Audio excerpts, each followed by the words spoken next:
PTT 2023 की exam 21 मई को आयोजित हुई थी। 22 मई को आपकी आंसर की है वो जारी कर दी गई थी ऑफिशियल यूनिवर्सिटी द्वारा।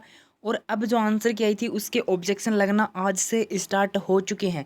ऑब्जेक्शन कौन लगा सकता है, ऑब्जेक्शन कैसे लगेंगे, ऑब्जेक्शन का जो फॉर्म है वो आपको कैसे फिल करना पड़ेगा, कितना चार्ज वगैरह लगेगा, ऑब्जेक्शन होता क्या है, तो हम आपको इस वीडियो में बताऊंगा कि ऑब्जेक्शन लगाने की प्रोसेस है वो क्या है, और ऑब्जेक्शन लगाने का फ़ायदा क्या है, और ऑब्जेक्शन नहीं लगाने का नुकसान क्या है। वो अब सारी बात इस वीडियो में आपको जानने को मिलेगी। तो वीडियो को आपको लास्ट तक देखना है और चैनल को सब्सक्राइब कर लो। अभी बोल रहा हूँ, चैनल बहुत काम आएगा आपके। पीटीटी से रिगार्डिंग हर अपडेट आपको यहाँ पे मिलेगी पीटीटी और बीएसटीसी की। तो अपन बात करते हैं अब ऑब्जेक्शन कैसे लगाना है, किन को लगाना है, क्या क्या होता है ऑब्जेक्शन। तो देखो, पहले तो आपको मैं थोड़ा सा बता दूं कि ऑब्जेक्शन जो लगेगा वो किस जो आपका पेपर है उसके अनुसार नहीं लगेगा, किसके अनुसार लगेगा। तो यहाँ पे आंसर की जो दे रखी है ना, इस आंसर की के अनुसार आपका पेपर है वो लगने, जो ऑब्जेक्शन है वो लगने वाला है। ठीक है, तो आपको क्या करना है, जो कोई भी क्वेश्चन के ऊपर आपको अगर आपत्ति लगानी है, ऑब्जेक्शन लगाना है, तो उससे पहले आपको क्या करना पड़ेगा, यहाँ पे जो आंसर की दे रखी है ना, यहाँ पे इस आंसर की को आपको डाउनलोड करना पड़ेगा। यानी क्वेश्चन पेपर है, उस क्वेश्चन पेपर में ही इन्होंने आंसर है वो लगा कर दे रखे हैं। ठीक है, येलो कलर में इन्होंने आंसर को डार्क कर रखा है, तो वो आंसर इन्होंने माना है। तो आपको क्या करना पड़ेगा, यहाँ से आपको वो क्वेश्चन पेपर है वो डाउनलोड करना पड़ेगा, यानी आंसर की आपको यहाँ से डाउनलोड करनी पड़ेगी। और उसमें और आपके पेपर में आपको क्वेश्चंस मैच करना है। जैसे इसमें जो क्वेश्चंस होगा वो क्वेश्चंस होगा आपका 10 नंबर का, और आपके जो पेपर है उसमें मान लो वो क्वेश्चन होगा 15 नंबर का। तो जब आप ऑब्जेक्शन लगाओगे ना, तो वहाँ पे आपको क्या करना पड़ेगा, ऑब्जेक्शन लगाओगे तो आपको क्या करना पड़ेगा, पहले तो अपने क्वेश्चन पेपर में देखना है कि आपको ऑब्जेक्शन कैसे लगाना है। ठीक है, किस क्वेश्चन पे के ऊपर लगाना है, तो वो आपको पहले वो देखना है। उसके बाद आपको इसके अंदर मिलाना है कि वो क्वेश्चन कितने नंबर पे है, और वही क्वेश्चन आपको लगाना है। ठीक है, क्योंकि आपको यहाँ पे फिल करना पड़ेगा, मैं अभी बताऊंगा, लेकिन शुरुआत में ये बात आपकी क्लियर करनी जरूरी है। तो आंसर की में जो आप ऑब्जेक्शन लगाओगे वो जो आंसर की वाला पेपर है उसके अनुसार लगाओगे, ना कि आप अपने पेपर के अनुसार। आप क्वेश्चन मैच कर लेना। ठीक है, आगे बात समझ में, अगर नहीं आई तो फिर बता देना कमेंट करके, आपको कल एक और बार फिर बता दूंगा कि कैसे आपको क्या करना है। अब आपको क्या करना है, आपका जो भी कोर्स है उसके ऊपर आपको सेलेक्ट करना है। जैसे 2 वर्षीय बीएड है तो इसके ऊपर कोर्स के ऊपर सेलेक्ट करना है, और 4 ईयर है तो इसके ऊपर कोर्स के ऊपर सेलेक्ट करना है। जैसे मैं ओके करता हूँ 2 ईयर कोर्स के ऊपर, इसके ऊपर आप जैसे ओके करोगे तो इसमें आपका नीचे है वो एक और लिंक है, यहाँ पे अपडेट कर दिया है। नीचे आओगे, देखो यहाँ पे देखने को मिल जाएगा फिल ऑब्जेक्शन फॉर्म। ठीक है, फिल ऑब्जेक्शन फॉर्म जो है इसके ऊपर आपको सिंपल सा ओके करना है। अब यहाँ पे डिटेल आपको फिल करनी है। एक बार मैं आपको ये डिटेल फिल करूँगा, मैं भी आगे जो फॉर्म ओपन होगा उसमें बताऊँगा कैसे क्या करना है। लेकिन उससे पहले मैं आपको बता दूँ कि ऑब्जेक्शन लगाने का फ़ायदा क्या है और नुकसान क्या है, और ऑब्जेक्शन लगाने का मतलब क्या होता है। अगर किसी स्टूडेंट को नहीं पता तो थोड़ा सा अपन वो समझते हैं पहले, उसके बाद आगे चलते हैं। मान लो कोई क्वेश्चन है, ताकि आपको अच्छे से समझ में आ जाए कि ऑब्जेक्शन लगाने का फ़ायदा है। कोई क्वेश्चन, मान लो कोई क्वेश्चन है, वो 20 नंबर का क्वेश्चन है। 20 नंबर का क्वेश्चन है, जो आंसर की आपकी आई है उसमें 20 नंबर का क्वेश्चन है। उसका आंसर आपके अनुसार आपके पास कोई जो यूनिवर्सिटी ने उसका आंसर माना है वो माना है बी, और आपके अनुसार कोई भी ऐसी बुक है आपके पास, प्रमाणिक बुक है वो होनी चाहिए, ऑथेंटिक बुक है वो होनी चाहिए। जैसे माध्यमिक शिक्षा बोर्ड की हो गई आपकी एनसीईआरटी वगैरह की ये जो बुक है, ये बुक आपके पास है वो होनी चाहिए। ठीक है, हिंदी साहित्य ग्रंथ अकादमी वगैरह की आपके पास बुक है, वही बुक है वो मान्य होंगी। ऑथेंटिक बुक है कोई भी वो आपके पास से हो तो आप उसके ऊपर ऑब्जेक्शन कर सकते हो। जैसे मान लो 20 नंबर क्वेश्चन है, इसमें यूनिवर्सिटी ने जो क्वेश्चन आंसर माना है वो माना है बी नंबर ऑप्शन, और आपके पास ऑथेंटिक बुक जो है उस बुक के अनुसार इसका आंसर है वो डी आना चाहिए। ठीक है, कोई भी क्वेश्चन हो सकता है। ठीक है, जीके वगैरह का हो सकता है, फिर कोई लैंग्वेज वगैरह का हो सकता है, वैसे बाकी सब्जेक्ट का हो सकता है। ठीक है, लेकिन ऑथेंटिक बुक होनी चाहिए, उस बुक के अनुसार आपका जो आंसर है वो आता है डी, और यहाँ पे आपका आंसर माना गया यूनिवर्सिटी द्वारा वो माना गया बी। तो आप उस क्वेश्चन को आप डी करके आए हो, और आप उस क्वेश्चन को चैलेंज कर सकते हो। चैलेंज करने के लिए आपको उसका प्रूफ है वो यहाँ पे ऐड करना पड़ेगा। जो ऑफिशियल ऑथेंटिक जो बुक है, जो प्रमाणिक आपके पास जो प्रमाण है इस क्वेश्चन का आंसर डी बताने का, वो प्रमाण आपको यहाँ पे इनको भेजना पड़ेगा पीडीएफ के रूप में। अब मैं आगे बताऊंगा आपको कि पीडीएफ कितने कभी तक की आपकी पीडीएफ वो एमबी वगैरह तक पीडीएफ है वो आपको अपलोड करनी है। ठीक है, ये फ़ायदा है। अगर मान लो आपने डी का रखा है और आपने जो प्रमाणित जो ऑप्शन आपने डी नंबर ऑप्शन के साथ कोई उनको प्रमाण भेजा, उस प्रमाण के अनुसार ये आपकी आपत्ति चेक करेंगे। अगर वो प्रमाण आपने जो सबूत दिया था वो सही मिलता है तो आपका आंसर है वो चेंज करके डी कर दिया जाएगा फिर। ठीक है, उसके बाद ऐसा होगा कि अभी ऊपर नीचे होंगे 2-4 नंबर। ठीक है, अगर ज़्यादा आपत्ति लगी तो, लेकिन मुझे नहीं लगता कि इतनी आपत्ति वो पीटी के अंदर लगने वाले हैं, क्योंकि एक क्वेश्चन के आपके 100 रुपये है वो चार्ज लगेगा। ठीक है, अब देखते हैं कि कितनी की आपत्ति लगती है। 26 तारीख इसकी लास्ट डेट रहने वाली है आपत्ति लगाने की। उसके बाद आपकी फाइनल आंसर की तैयार होगी, उसके बाद ही आपका रिजल्ट है वो तैयार होगा। तो ये है आपकी आपत्ति लगाने का फ़ायदा। अगर आपका 2-4 क्वेश्चन ऐसे होंगे तो आपको मान लो 3 क्वेश्चन आपके ऐसे हैं जो बोर्ड यूनिवर्सिटी ने गलत माने और आपके पास प्रमाण है, तो अगर वो तीनों पे आप आपत्ति लगाते हो तो उसका आंसर अगर चेंज होता है, जो आप करके आए वही करके आते हो, तो 3 क्वेश्चन के आपके 3-3 9 नंबर है वो आपके बढ़ जाएंगे। इस प्रकार से आपके आपत्ति लगाने का आपको फ़ायदा है। अगर आपको लगता है कि इस क्वेश्चन के ऊपर आपत्ति लगानी चाहिए, मेरे पास इसका सबूत है, यूनिवर्सिटी ने अगर उसका आंसर गलत माना है तो, अगर सही माना तो आपत्ति लगाने की कोई भी ज़रूरी नहीं है। ठीक है, तो अब यहाँ पे आपको क्या करना पड़ेगा, अपने रोल नंबर है वो फिल करने पड़ेंगे। रोल नंबर फिल करोगे, उसके बाद आपको नीचे प्रोसीड जो देखने को मिल रहा है इसके ऊपर आपको ओके करना है। मैं रोल नंबर फिल करता हूँ और प्रोसीड के ऊपर ओके करता हूँ। ओके करोगे तो इस प्रकार का इंटरफेस है वो आपके सामने ओपन हो जाएगा। यहाँ पे आपको आगे आपको रोल नंबर देखने को मिलेंगे, उसके बाद आपको अपना नेम देखने को मिलेगा, उसके बाद आपका अपने फादर्स नेम देखने को मिलेगा, मदर्स नेम देखने को मिलेगा। उसके बाद होता है आपके ऑब्जेक्शन लगाने की प्रोसेस है वो स्टार्ट होती है। यहाँ पे आपको क्या करना पड़ेगा, क्वेश्चन नंबर है वो सेलेक्ट करना पड़ेगा कि कौन सा नंबर क्वेश्चन है। ठीक है, क्वेश्चन नंबर सेलेक्ट करना पड़ेगा। यहाँ पे लिस्ट आ जाएगी पूरे 1 से लेकर 200 नंबर तक की आपकी लिस्ट है वो आ जाएगी। उसमें से कितने नंबर का आपका क्वेश्चन है वो यहाँ पे आपको सेलेक्ट करना पड़ेगा।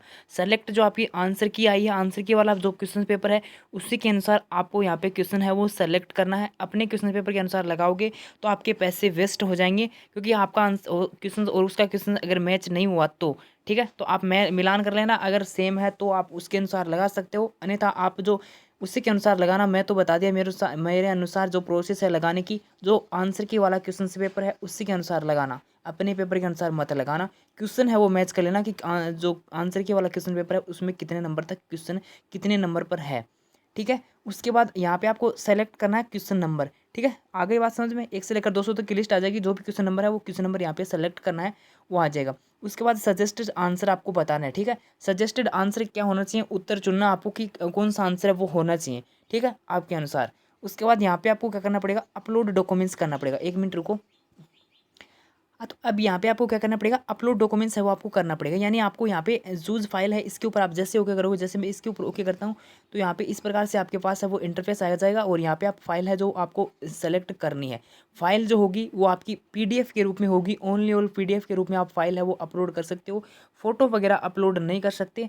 फाइल कैसे पीडीएफ कैसे बनानी है मैं आपको यहाँ पे बता दूँ, क्योंकि आपको गलती करोगे तो उसके बाद आपकी जो आंसर की वो यहाँ पे आपकी लगाओगे तो फिर कोई फ़ायदा नहीं होगा आप ऑब्जेक्शन लगाने का, आपके पैसे भी वेस्ट हो जाएंगे। मैं आपको बता रहा हूँ कि पीडीएफ आपको कैसे बनानी है, इसी के अनुसार आपके ऑब्जेक्शन है वो चेक होने वाला है। तो ध्यान से सुन लो कि पहले तो आप जो आपको क्वेश्चन पेपर लगाना है, क्वेश्चन पेपर आपको जो क्वेश्चन पेपर में जो आंसर की को जिस क्वेश्चन को आपको चैलेंज करना है उस क्वेश्चन का आपको लिखना है और उसका आंसर लिखना है। यूनिवर्सिटी ने क्या माना और आपके अनुसार क्या माना है उसको पहले एक बना लेना पीडीएफ के रूप में। पहले आपको एक बुक जो होती है, जिस बुक का आपको जिस बुक के आधार पे आप ऑब्जेक्शन लगा रहे हो उस बुक का मेन पृष्ठ है वो आपके पास होना चाहिए।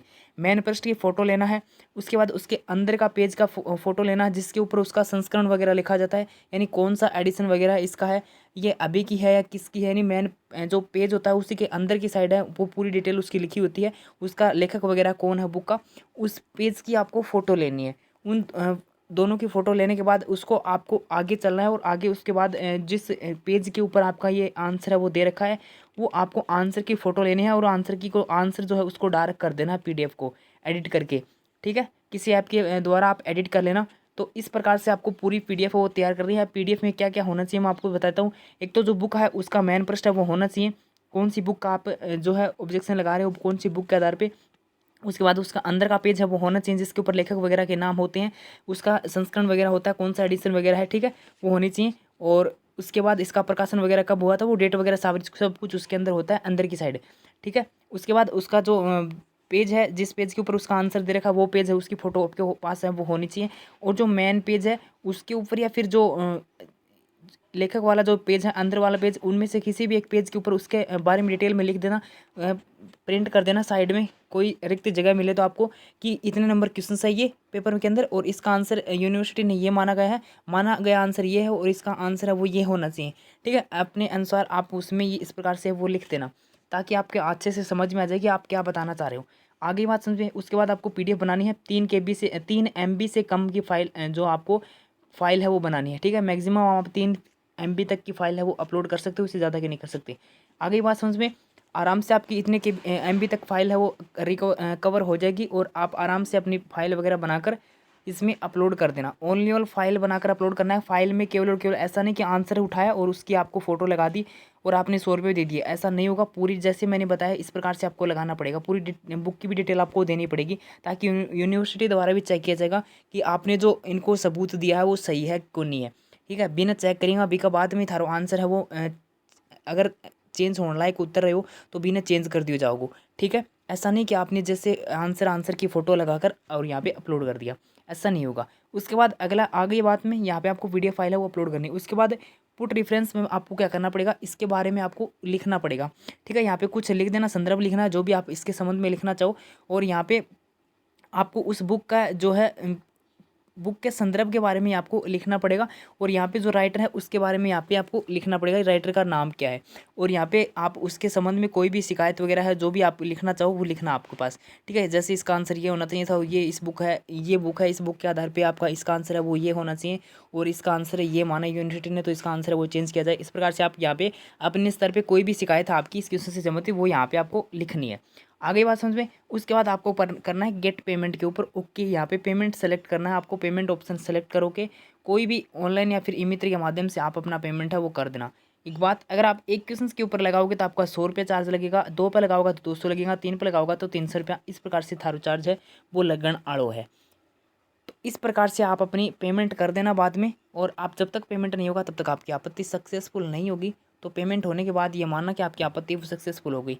अगर आप कान खोलकर सुन लो, अगर आपत्ति लगाते हो ना तो ऑब्जेक्शन लगाने का जो प्रूफ है ना ऑथेंटिक होना चाहिए और प्रॉपर तरीके से आपकी फाइल है PDF फाइल है वो बनी हुई होनी चाहिए।